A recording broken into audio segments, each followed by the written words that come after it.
You ask Tiger to solve. This deals with linear equations with one unknown. The final result is x equals 15. Let's solve it step by step. Simplify the expression. Group like terms.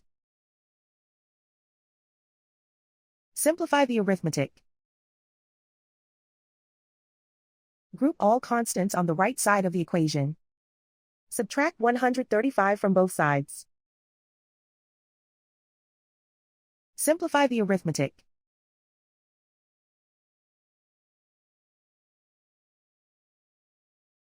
Isolate the x. Divide both sides by 3. Simplify the fraction. Find the greatest common factor of the numerator and denominator. Factor out and cancel the greatest common factor.